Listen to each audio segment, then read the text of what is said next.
Rio de Janeiro é o segundo estado do país com mais mortes registradas por coronavírus. Hospitais de campanhas inacabados, fraude na compra de respiradores e a falta de testes podem ser alguns dos fatores que contribuíram para estarmos nessa triste estatística. A Assembleia Legislativa criou uma comissão para acompanhar os gastos e fiscalizar todas as ações de combate ao novo coronavírus. No programa Alerj Entrevista de hoje, eu converso com a presidente dessa comissão, deputada Marta Rocha. Deputada, muito obrigada pela sua participação aqui na TV Alerj. Eu que agradeço, Natália, dizendo que estou com muita saudade do plenário, da conversa com vocês, das entrevistas, desses programas tão importantes que a TV Alerj vem desenvolvendo. Muita saudade também, deputada, muito obrigada.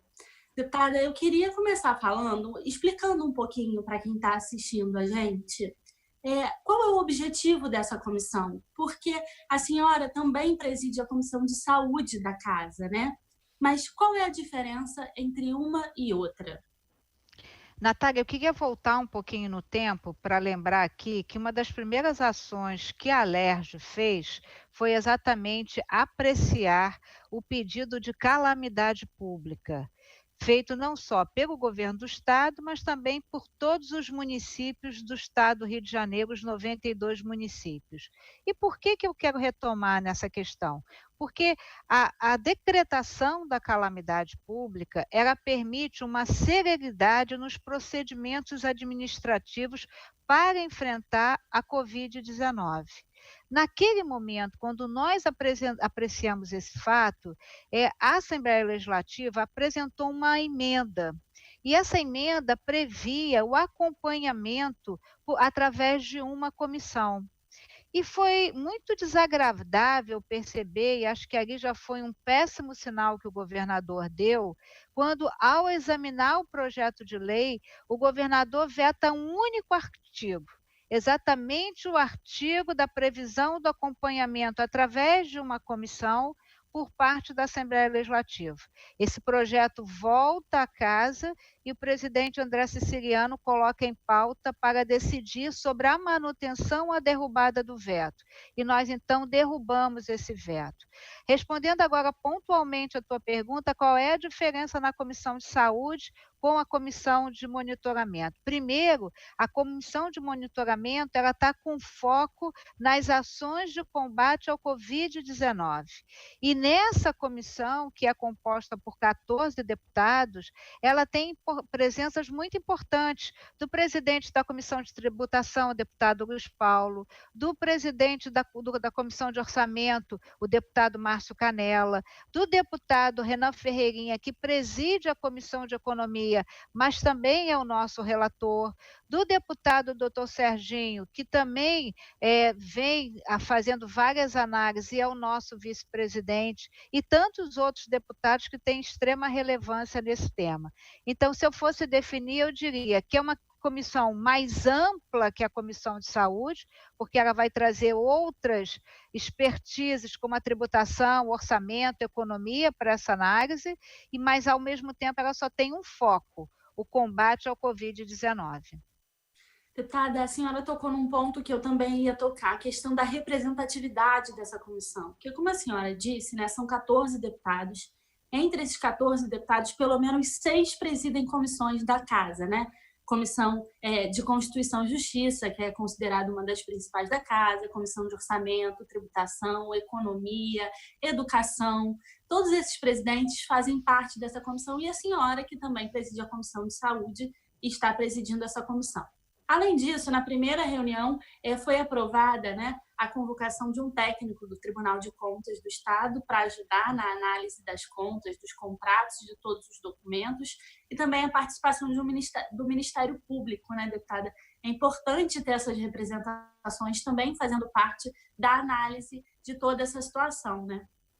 Olha, eu quero te dizer que em muito boa hora o deputado Márcio Pacheco, que preside a CCJ, e o deputado Flávio Serafini, que preside a Comissão de Educação, fazem parte desta comissão, e outros deputados que foram indicados pelos seus partidos, que também são muito importantes. Quero te dizer que na primeira reunião nós decidimos pedir o apoio de técnicos do TCE, a presidenta do TCE, doutora Mariana, já nos enviou um ofício com a indicação de 2 técnicos que vão estar acompanhando. O Ministério Público, nós estamos aguardando uma indicação também. Já fizemos também um pedido ao Ministério Público, que trabalha na área específica da saúde, que nos enviasse todas as demandas que foram recebidas e as ações que foram adotadas, né? No mesmo sentido da Defensoria Pública, a gente acompanhou aí que o Ministério Público e a Defensoria Pública têm feito ações não só na questão dos leitos, na questão recente do decreto estadual. Então eu acho que essa comissão é plural e a contribuição individual de todos esses personagens, né, por certo, vai ao final trazer uma qualidade no relatório apresentado por essa comissão.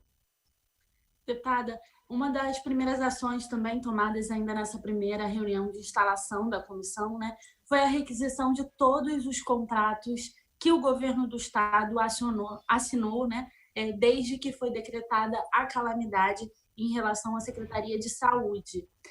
Nós passamos por um momento muito turbulento, tivemos a troca do secretário, né, deputada, e antes dessa troca, a Assembleia Legislativa já tinha adotado um sistema de fazer reuniões semanais com a Secretaria de Saúde para tomar pé. E esse já tinha sido um pedido feito, inclusive, pela Comissão de Saúde, para ter acesso a esses contratos, né, deputada? Eu quero aqui destacar uma ação do presidente André Siciliano de estabelecer, dentre as pautas dessa sessão remota que a gente vem tendo desde o início do isolamento social, de estabelecer uma reunião semanal com o secretário de Saúde, até então o secretário Edmar Santos. E naquele momento, já na primeira reunião, foi solicitada a cópia dos contratos emergenciais. Quando aconteceu a segunda reunião, a informação que a gente teve naquele momento é que esse material estava sendo produzido e logo em seguida o secretário Edmar foi exonerado desse cargo. E logo em seguida também o presidente André Siciliano, e eu concordo com essa orientação, ele entendeu que era necessário aguardar a chegada do novo secretário. E aí nós de imediato não chamamos, não foi retomado esse encontro, e logo em seguida o projeto veio para a derrubada do veto ou manutenção e foi criada a comissão. Então esses contratos nós já oficiamos e requisitamos a Secretaria de Saúde. Ontem mesmo eu fiz um contato com a representação lá da Secretaria de Saúde na figura do chefe de gabinete, alertando pela emergência dessa resposta, né?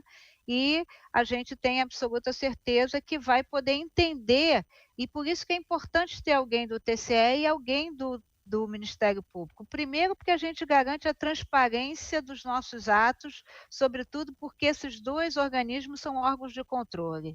E segundo, que pode ocorrer que no decorrer das diligências, das ações desenvolvidas por essa comissão, venha algum elemento de prova, então nada melhor do que o Ministério Público, a presença do Ministério Público, do próprio TCE, e utilizar, se assim entenderem, como prova emprestada. Não estou querendo fazer nenhum juízo de valor antecipado. Estou apenas dizendo, né, das ações que podem surgir. E eu espero verdadeiramente que a comissão possa dar uma importante contribuição para se entender o que verdadeiramente aconteceu, porque o Rio de Janeiro vive uma tempestade perfeita, não só pelo impacto do vírus por si só, mas também eu ouso dizer, né, pelo equívoco, e estou tentando ser gentil, com um equívoco nas ações que foram adotadas pelos organismos da Secretaria de Saúde, do Governo do Estado do Rio de Janeiro. Deputada, em relação a esses contratos, ainda nessa primeira reunião, o vice-presidente da comissão, o deputado doutor Serginho, colocou à disposição dos deputados e da comissão um levantamento que ele mesmo produziu, já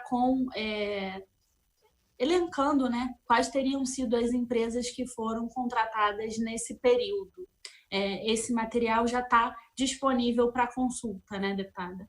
Esse material eu conversei hoje com o deputado Serginho, pedindo que ele encaminhe esse material, oficialmente para a comissão. O que o deputado Serginho fez foi analisar outros contratos que possam ter sido celebrados em razão do Covid, que não estão na rubrica orçamentária da saúde, né. Eu não quero aqui elencar secretarias, porque acho que não é pertinente, mas eu tenho absoluta certeza que outras secretarias fizeram ações para o enfrentamento da Covid. E não estamos aqui, levantando qualquer tipo de suspeita preliminar já, não. O fato é que dos 66 contratos emergenciais, isso foi dito pelo secretário Edmar à época, em reunião com a Assembleia Legislativa, dos 66, 44 contratos foram cancelados.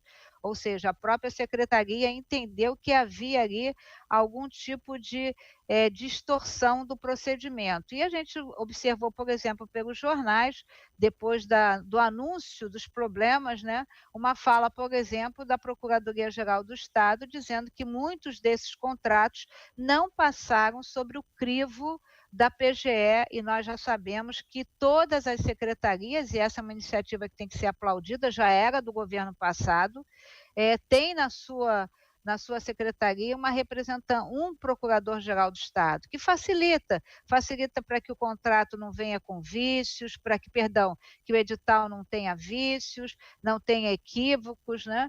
Então é lamentável que esse comportamento tenha sido adotado, nesse caso específico, pela Secretaria de Saúde, mas eu não tenho dúvida que esse levantamento do deputado doutor Serginho será de grande valia para os trabalhos realizados pela comissão.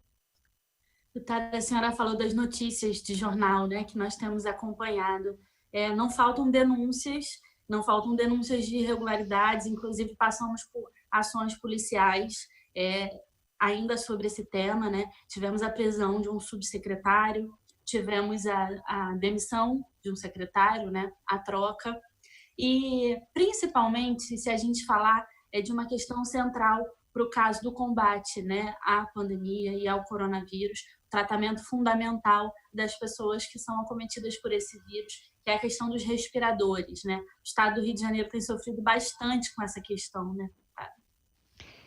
Mas eu acho que era inevitável o Estado do Rio de Janeiro sofrer com essa questão, porque o Estado do Rio de Janeiro, quando fez o contrato de aquisição de equipamentos hospitalares, escolheu uma firma sem nenhuma tradição na produção de equipamentos hospitalares. No meio já desse grande debate, já tendo havido busca e apreensão na casa de servidores públicos, já tendo havido aí, né, prisão de subsecretário, afastamento de outro. Eu quero te dizer que a gente assistiu a organização social comprar, como se fosse possível, um carrinho de anestesia, ao invés de comprar os respiradores pulmonares tão necessários. Então, me parece que eu não posso acreditar que uma empresa que tem uma tradição na em atuar na área da saúde, não é a primeira vez, né, e eu também não posso acreditar que um servidor público responsável por um edital de licitação não tenha minimamente tido cuidado de contratar uma empresa que tivesse experiência no ramo que ele estava contratando, né. Não foi feito nenhum chamamento público. O fato de não fazer uma licitação, não quer dizer que você não vai seguir os pressupostos da administração pública, quais sejam a moralidade, a transparência, o interesse público, né. Então, eu tenho muita dificuldade de entender isso tão somente, com todo respeito, não quero fazer nenhum juízo de valor, mas tenho muita dificuldade de entender isso como uma singela irregularidade ou como uma singela desatenção por parte de quem conduzia a contratação, seja de equipamentos hospitalares ou de organizações sociais. E eu tenho absoluta certeza que esta comissão também vai poder dar maiores informações sobre essas questões que afligem. Ao final, o que que nós temos? Dos 1.000 respiradores, me parece que recebemos 50 e alguns, né? As empresas, tanto a organização social, receberam antecipadamente 30% do valor do contrato. No caso dos hospitais de campanha, os que estão em pleno funcionamento, nós temos que agradecer a iniciativa privada, que é o Hospital do Leblon e o hospital que está inserido na Barra. O do Maracanã, ele está com muitos problemas de funcionamento. O de São Gonçalo, a gente nem sabe o que aconteceu ainda, porque houve tantos incidentes, né, que me parece que ainda não pode ser considerado.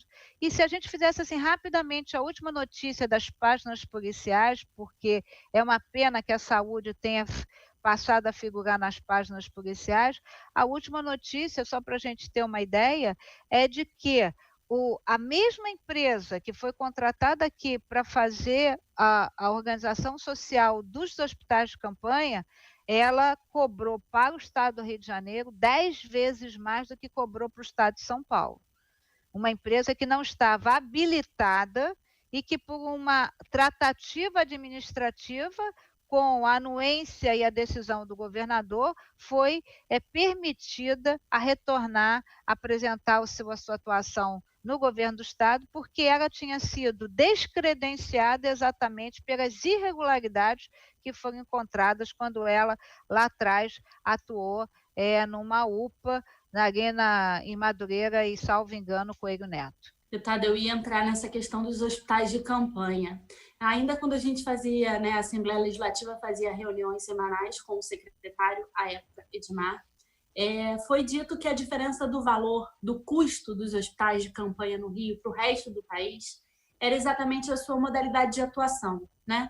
Que no Rio de Janeiro, os hospitais de campanha que seriam implantados teriam metade dos leitos de UTI, ou seja, para pacientes graves, e metade dos leitos de enfermaria para pacientes com sintomas mais leves, mas que ainda assim precisassem de internação. E que no resto do país, só cerca de 10% dos leitos seriam para pacientes mais graves, o que tornaria o custo disso maior para o Rio de Janeiro, né, deputada? Mas o que a gente vê nas páginas policiais não são exatamente o que dizem os números, né? Eu quero inclusive te dizer que recentemente nós assistimos aí, a coisa de 10 dias atrás, uma fila de espera por leitos de UTI. E essa fila, ela tinha mais de 300 pessoas entre a vida e a morte aguardando a benesse do Estado de um leito de UTI. Então, na verdade, esse hospital com leito de UTI ou sem leito de UTI, ele não saiu do papel, né? A gente assistiu aqui, só para você ter uma ideia, houve uma manifestação da Prefeitura de Niterói, você vai lembrar disso, a Prefeitura de Niterói e a Prefeitura de Maricá se dispuseram numa visão, né, sistêmica, entendendo que cuidar de São Gonçalo era tão importante como cuidar de Niterói e Maricá, porque o vírus se espraiava, né, para as outras duas cidades, e se dispuseram a fazer uma doação. E os jornais noticiaram que a Prefeitura de Niterói e a Prefeitura de Maricá não conseguiram fazer esse dinheiro chegar ao governo do Estado, porque o governo do Estado não apresentou um plano de trabalho. Como é que um prefeito de uma cidade que não é a sua pode fazer um investimento em outra cidade e não ter minimamente um plano de trabalho? Então, num entendimento muito generoso da minha parte, eu acho que não houve o cuidado, o esmero de botar as pessoas preparadas para exercer as suas funções. Se a gente não quer fazer nenhum juízo de valor quanto à ética, pelo menos isso a gente pode dizer sem medo de errar. Porque o que impediu, o que faltou para o governo do estado receber a doação de Maricá e a doação de Niterói? E dos hospitais de campanha a mesma coisa. Agora tem essa notícia aí que seria ofertado para a rede privada. É óbvio que a rede privada não quer isso, porque o hospital de campanha não fica como legado. Não vamos acreditar que num hospital que é feito com tendas e divisórias, a gente possa fazer algum tipo de cirurgia eletiva, né. Isso é de um otimismo, para ser muito gentil, isso é de um otimismo muito grande. Então eu quero lamentar que essa iniciativa que no início, eu acho que o governo do estado no início, demonstrou até uma certa organização, demonstrou preocupação, uma boa interlocução com a sociedade, mas lamentavelmente foi ladeira abaixo e daí para frente o Rio, a questão da saúde, ela passa realmente a fazer parte das páginas policiais. Deputada, a senhora levantou uma questão que eu também abordaria, né, que foi o adiantamento de recursos para a organização social que ia administrar esses hospitais. Como a senhora disse, não saíram do papel. E aí esses contratos foram interrompidos, o governo do estado retomou a gestão desses hospitais. Mas o que acontece com esses recursos que já foram adiantados? Olha, eu acho que a gente vai, assistir por parte da organização social uma luta judicial.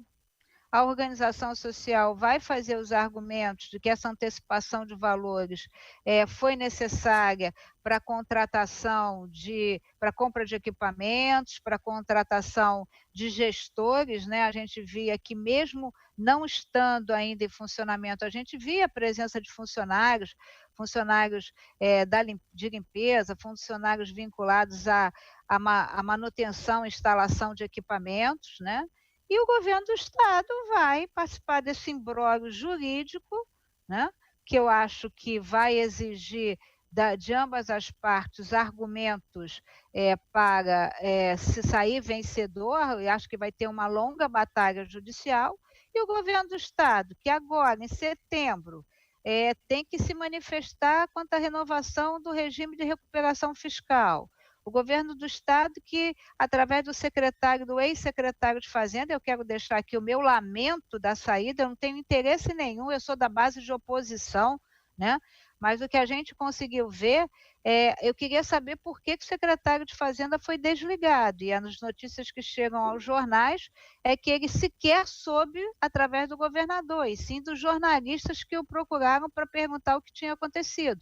Então, eu quero te dizer, retomando o raciocínio, o governo, nós tivemos uma reunião com a Secretaria de Fazenda, com o secretário Luiz Cláudio, e ele disse que haveria uma redução de cerca de 30% na arrecadação de CMS.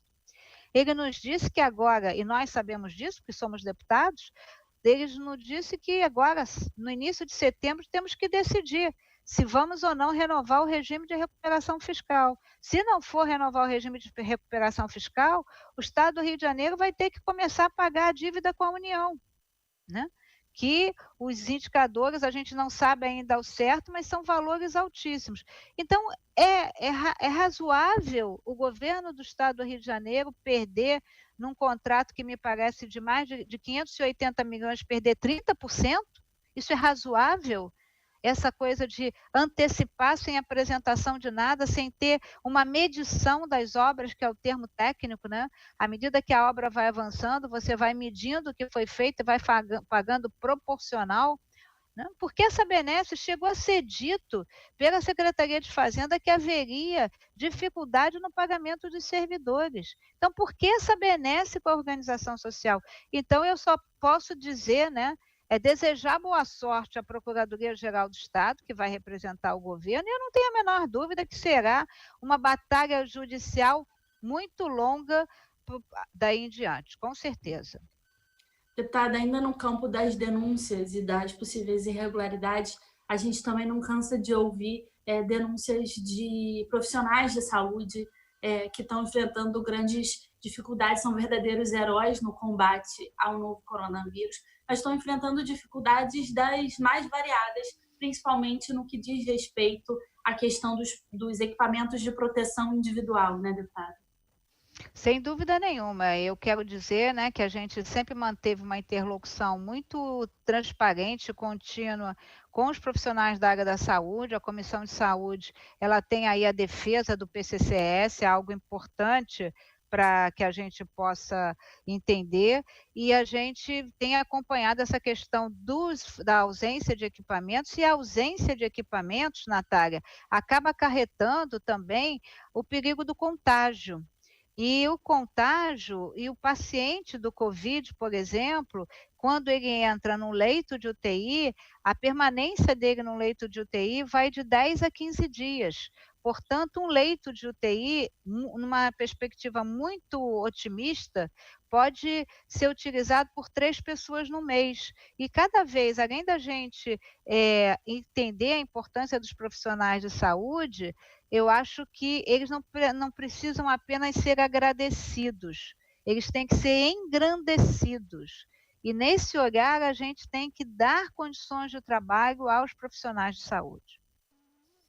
Deputada, a gente viu nos jornais também, tem notícias divulgadas, inclusive pelo Ministério da Saúde, né, de que grande parte dos nossos profissionais de saúde, principalmente no Rio de Janeiro, né, onde é o segundo estado do país com mais mortes, inclusive os profissionais de saúde, pelo menos 30% dos profissionais de saúde estão ou estiveram contaminados nesse período, né?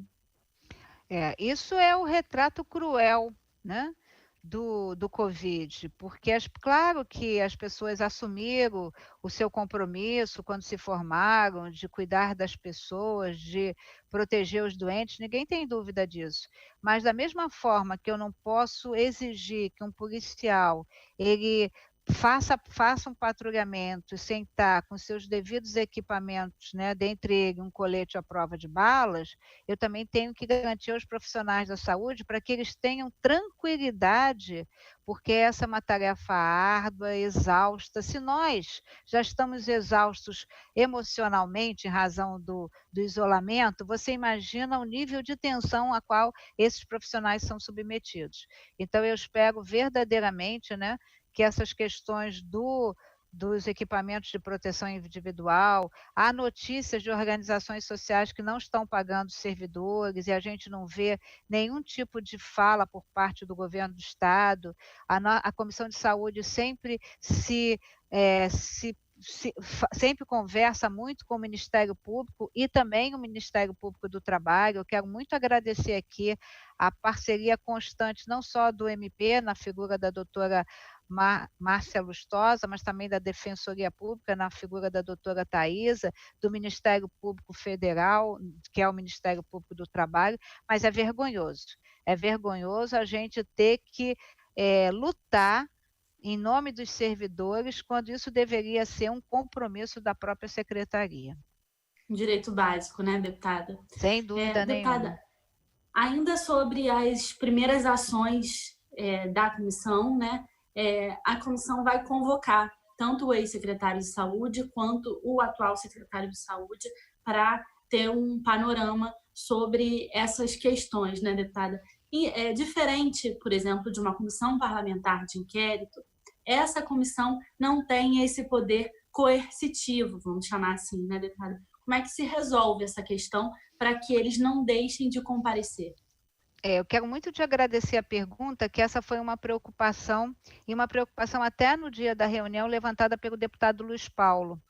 Então, hoje, a Comissão de Saúde vai estar fazendo uma reunião para aprovar, via Comissão de Saúde, que a Comissão de Monitoramento possa fazer essas convocações. Então, todas as convocações terão 2 comissões, a Comissão de Saúde e a Comissão de Monitoramento. Então, e eu quero também dizer que participam da nossa comissão de monitoramento o deputado Márcio Canella, que também é da Comissão de Saúde, o deputado Dr. Deodalto, que também é da Comissão de Saúde, o deputado Dr.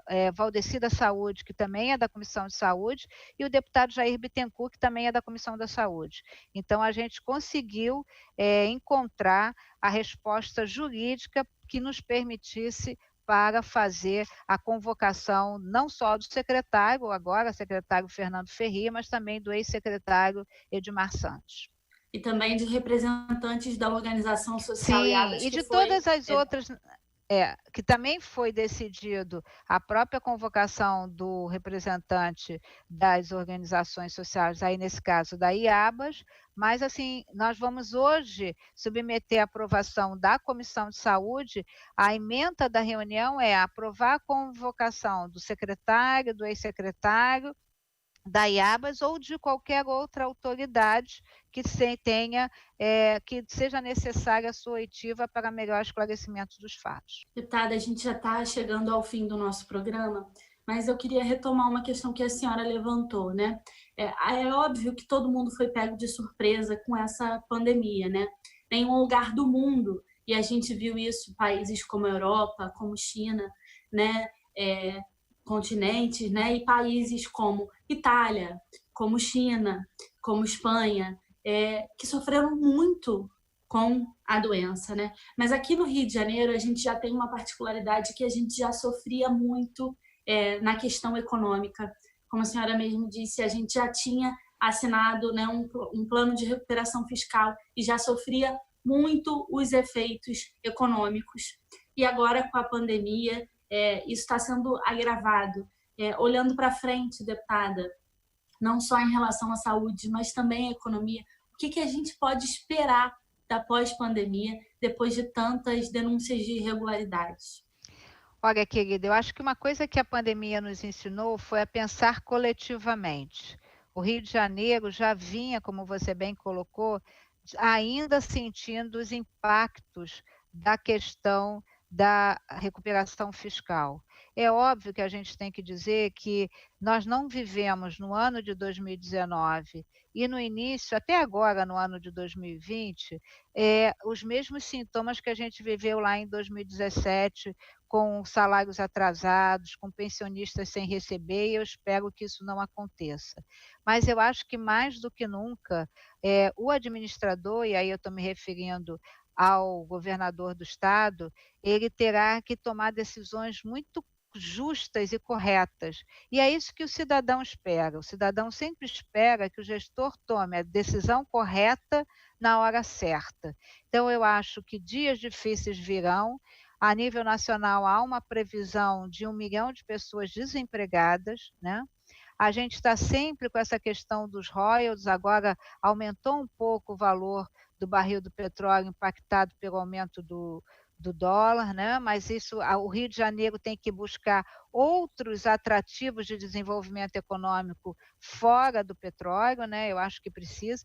Eu acho que o turismo vai ter um novo olhar, porque eu acho que as pessoas vão preferir fazer turismo, visitar cidades de curta distância, do que visitar, por exemplo, fazer grandes viagens internacionais sob pena de não saber como será o retorno, que isso aconteceu com várias pessoas que estavam no meio da viagem e não tiveram como voltar. Então, acho que o Rio de Janeiro pode ser um grande atrativo nisso, porque eu acho que vai haver um fortalecimento do turismo nacional. Então, eu acho que tem algumas questões, acho que o Rio de Janeiro tem que ser criativo, né? Eu acho que o empreendedorismo tem que ser olhado e resgatado. Então, eu sei que virão dias difíceis, eu não tenho a menor dúvida, mas eu também sei que é nas horas difíceis que a gente tem que tomar as decisões sábias. Então, eu espero que o governador tenha toda a sabedoria para entender, né, a importância do seu cargo e aprender, me permita dizer, para o governador com os erros que foram detectados durante as ações de combate ao Covid-19. Deputada, mais uma vez, eu quero agradecer muito a sua participação aqui na TV Alerj. É sempre um prazer poder conversar com a senhora. Obrigada, Natália. Um beijo grande para todo mundo aí da TV Alerj e que em breve a gente se encontre. Eu tenho certeza e esperança de que vai passar. Um abraço para todo mundo. Obrigada. Obrigada, boa sorte nesse trabalho. O programa Alerj Entrevista de hoje fica por aqui. Se você quiser rever, é só acessar o nosso site, o www.alerj.rj.gov.br. TV Alerj, o canal do povo. Até a próxima.